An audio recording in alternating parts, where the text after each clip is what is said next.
Welcome to the Recruitment Hackers Podcast, a show about innovations, technology, and leaders in the recruitment industry. Brought to you by TalkPush, the leading recruitment automation platform. Hello, and welcome back to the Recruitment Hackers Podcast. I'm Max, your host, and today on the show, we have someone from the other side of the table. We normally invite here people on talent acquisition side, but somebody did something very unique on the other side, on the candidate side, which got my attention and the attention of a lot of other folks. Miss Rosie Maharjan, I hope I'm pronouncing it right, is welcome to the show, Rosie. Hi, glad to be here. We're glad to have you. And Rosie, I think you'll talk about this better than I will. Tell us about this chatbot you built. You know, my company builds chatbots for big brands like Walmart and McDonald's and does with recruitment automation for all these big brands, but we've never built a bot for the candidates and the job seeker yet. So I'm interested. I mean, I think our audience would be interested in seeing how you came up with that. Yeah, definitely. So I built a chatbot that interacts with recruiters that come onto my website when they come on to see my design portfolio. And so the chatbot essentially goes through the questions that a recruiter would be curious about in the first place, or what they usually ask me in the first round. And so it kind of, my assumption was that it would save us both time, and that it kind of goes through what I'm looking for in my next role, where I'm at, like being, you know, a bit younger, looking for an associate role, and save the time of people who are looking for senior designers or looking for something else, and kind of get a better, more clarity of what type of candidate I am and what I'm looking for, as well as really highlight my skills and my creativity in a unique way.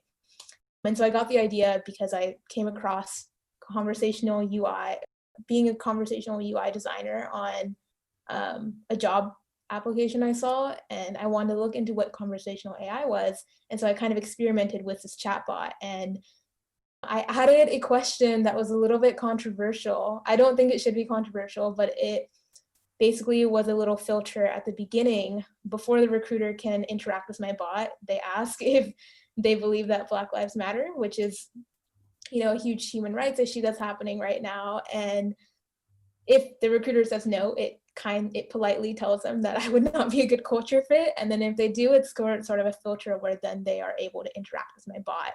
And so that went viral. Brilliant. So hold on one second, because I've got an international audience, and Black Lives Matter has resonated with the entire world, but perhaps not with the same intensity as it has in North America. And walk us through it. The recruiter would start interacting with you and asking your bot about the Rosie background, and then does your bot have a name, or is it Rosie the bot? I just call it Rosie bot. Okay, a Rosie bot will ask the employer, "What do you think about Black Lives Matter?" Is that right? Yeah, essentially, in the beginning, the first question the bot will ask is, "Are you a recruiter?" And if they say yes, then it asks, "Do you believe Black Lives Matter?" And then boom, first question. Yeah, first question, because it's I don't want to waste anyone's time, you know, like you want to see if you're a culture fit or not. You want to make sure that they're fighting for social justice and equality. And so if that's not a priority, or if that seems too political, then I don't know, I'm not, I don't think I would be a good fit, and I don't want to pretend like I would be. And so it was kind of bold. It obviously works on two levels. One, you're screening them out, and two, you get a lot of attention with that Rosie bot, because it was right in the heat of a strong political discussion on Black Lives Matter. So I imagine you got a lot of interest, you made some new friends like me. Yeah. I was trying to be more just transparent than controversial. You know, I just want to be like, just straight up, these are things that are important to me. This is how these are values that I have as a designer that will be emitted in my work. And I want to make sure that I'm in a company that also strongly has those values. Wow, I love that. I think we are dealing in a world where there's more data. So from the recruiter's standpoint, from an employer's, they get more candidates now than they ever have before. They don't know what to do with it.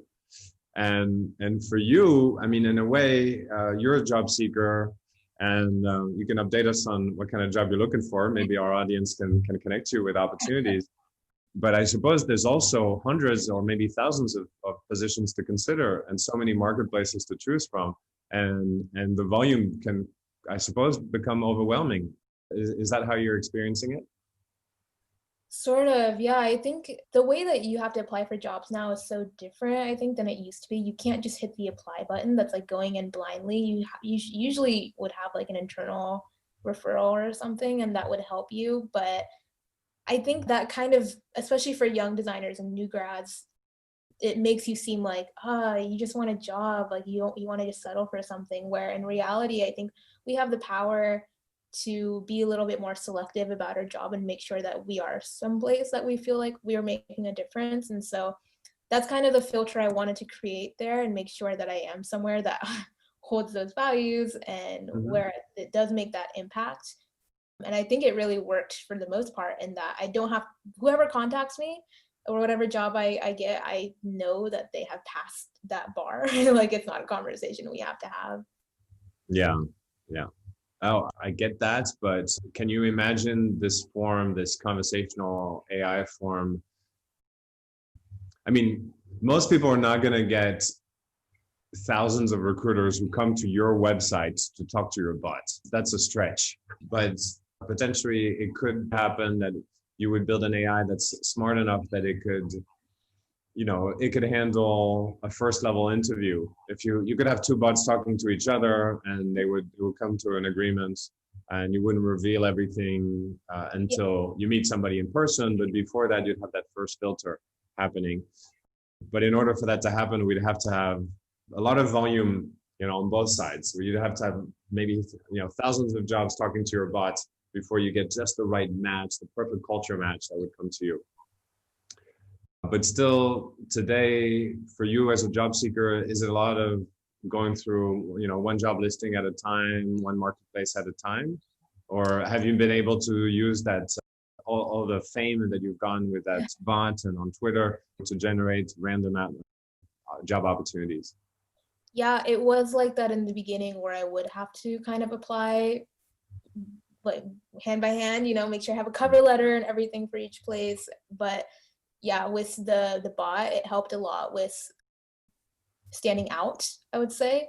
And even people who didn't see the tweet or didn't know about this thing going viral, like, they can still go to my website and they see that. And it's a really creative and unique thing to have on there that shows a bit of your personality and like the way that you work. And so it's been a lot easier, because now, instead of me having to apply to a lot of places, people are reaching out to me. Like, I've had a lot of companies and startups reach out to me and either be like, do you want to interview with us? Do you want an internal referral for this position? Like, we're hiring this. And so that's been really great, because it kind of eases the stress for me from trying to apply to whatever I can, to like having a lot of options of people who are really recruiting me as a junior. So that's been great.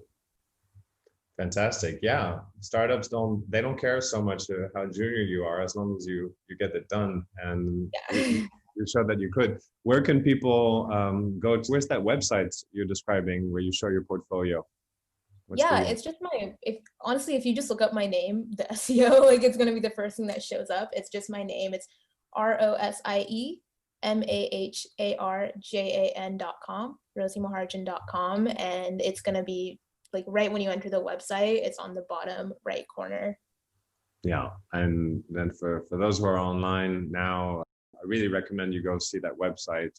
It's engaging. It's got movement. It's got some dancing, if I remember correctly, some animation, and it really makes you want to work with Rosie.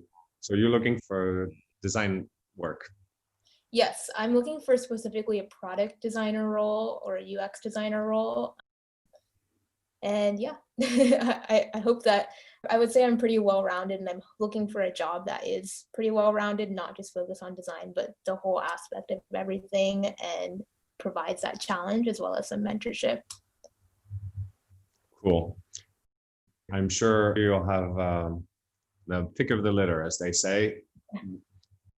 The conversational AI designer roles that you found online, are those in consideration today? Do you see yourself building chatbots in the future, or are you looking for something more visual? I really loved the process of building a chatbot. I mean, just the way you have to mentally map through everything and think about anticipating user needs, thinking about what they're going to say and how you want to create that dialogue, as well as kind of working with the code a little bit to make that happen and doing the research side of it. But I do think at the end of the day, I'm very much still a visual designer. That's where my passion lies. And so I really love this product design. It combines the visual with all of this other, the research and the mind mapping and things. And so I'm looking for a role that does have that, all of that. So I think product design is kind of the perfect job for me, and I'm really excited to see that. I think conversational AI is also really cool, but I do want to do something that takes it a step further with visual design. Yeah, I get that. I think it's very intricate work to work through every scenario on a chatbot, and the visual component is lesser, even though increasingly you can have GIFs and videos and sound and make it richer. And certainly platforms like Typeform have also enabled designers to get very creative around the conversational UI, but it's not the same as having a whiteboard, let's say. Yeah. To bring it back to the political era spectrum a little bit, not that it's my area of expertise, but this filter, we could call it a filter, right? So you're filtering the wrong employers out. I suppose in the US, it is expected for every company to have a position on these topics, right? And to have like a public position. Sort of. So it's not quite, because it's, in terms of like other political issues, it's not like every company is going to be out there having their opinion out there. And it's actually, kind of frowned upon to talk about politics in the workplace. But with this Black Lives Matter movement, it's less political, I would say, and kind of more about a human rights issue. And so that's where the line is really divided, and where in America, there were a ton of protests, especially, it was in the news everywhere, especially in May, with the death of George Floyd and the rise of police brutality. And so with all of that, the issue has just become more and more pressing with the election coming up and everything. And so now we're at a point, maybe it wasn't like this a few years ago, but now we are definitely at this roadblock of either you have a say in this or you don't. It's not the same issue as like marijuana. It's like, this is human rights. And so either a company has put up a BLM statement or they have not. And so and that was a huge thing that took over social media as well during all of that, during May, the summertime. I mean, I did not put out a statement for my company, but I just thought of course I'm against police brutality, and of course I believe Black Lives Matter, but I also still see it as a polarizing issue that is going to be a distraction from my main business, so that's why, for me, it never came up, to be honest, except from some people in the team of marketing who thought it would be a good idea to put out a statement. Yeah, it's definitely more of like companies showing their support, but there are issues of like, even if a company did show their support, like Apple, for instance, posted a lot of BLM statements, and then I had a designer at Apple like reach out to me on email and send me this huge thing of like, this is ideological bigotry, and like sent me a bunch of paragraphs about that. And so it's like, whoa, like an employee at Apple sent me that. So it's like they are saying that but not emitting it in their hiring practices. That's one example of that, of where it's kind of more performative than actually doing it. And so I think it speaks louder to actually be doing that in your hiring and make sure you're not having racial bias in hiring than to put out a performative statement and then not do anything else about it. It's really easy to do Black Lives Matter and then walk away. Yeah, well, the discrimination discussion on eliminating bias in recruitment is one that has been going on for a long time in our space, and no one has really necessarily solved the issue, because AI on one hand could be built to increase systemic injustices, or it could be used to equalize every candidate there are some people who even some software where it erases the family name or the first name and last name of the candidates in order to avoid the recruiter anticipating, which ethnicity and which cultural background the candidate is coming from. And I've also spoken with recruiters who believe that the best is to meet people face to face, because when you do, you see their humanity. Like you and I are having a video call now, and even if I had a mental picture of a candidate who was had a different size, shape, and color, then eventually if I meet somebody face to face, I would get over that, and I would start to get over it. So it's a very complex issue, and one that I tiptoe in very cautiously, because I don't have any solutions other than let's build a recruitment process which can be as democratic as possible and open the gates to as many candidates as possible, and then give them some questions that are job related. But complex issue for our space. Any thoughts on that?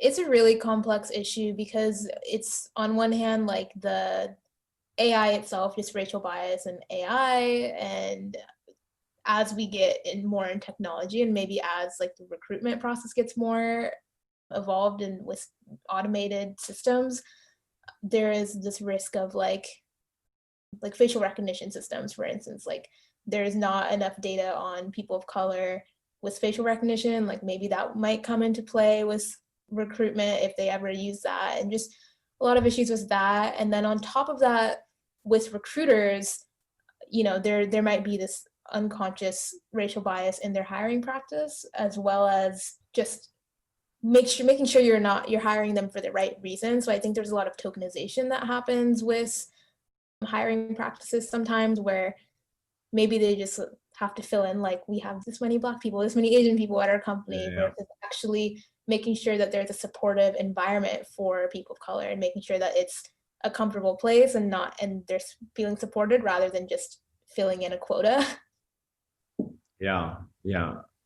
There's outside the US, there are markets where it's still very commonplace to have job ads that are asking for a specific ethnicity, and in Asia that happens quite often as well.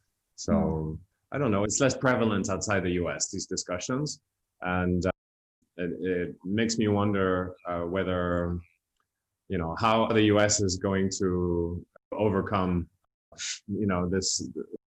the current state of tension where it's at. Because it does not seem to be getting better, but that's an outside perspective. It's in the US, it's a lot more diverse than a lot of other countries too, and there's a history of oppression there, and that's, I think, one of the areas that's not really being acknowledged enough, of like there was this whole Jim Crow laws, and that created a lot of marginalized communities that, because they were being suppressed in these ways, they're in poor communities. And so that's like another factor, and that's why there's actions like affirmative action taking place. But a lot of people just see like, you're not hired, you're what's wrong with white people? Like that's how a lot of people see the issue, rather than seeing the history and behind it and understanding why those initiatives are important. Yeah, I would correct you on the fact that the history of oppression is, limited to the US, and there's a history of oppression worldwide, of course, and slavery is, preceded the creation of the US, and there are oppressed minorities in every country. So I don't think it's a country-specific issue, but anyway, I can tell you the world is watching and trying to learn from the mistakes that others are making, and we stand. I think you've certainly helped to advance the discussion and helped to rethink a bit the way candidates should be treated, where the candidates are the ones who should be asking the questions just as much. They should be validating culture fit just as much. And hopefully soon, millions of job seekers will get inspired from what you've done and build these AIs so that they can find a place where they feel welcome, at home, with a good culture fit. So I think, for me, that's what I loved most about your initiative was the fact that you took it into your own hands. So congrats for that. Thank you. Yeah, I hope it empowers other people, other job seekers to feel like they can take the power back, take back the narrative and make sure that they're working somewhere that they feel comfortable and good about. Yeah, super.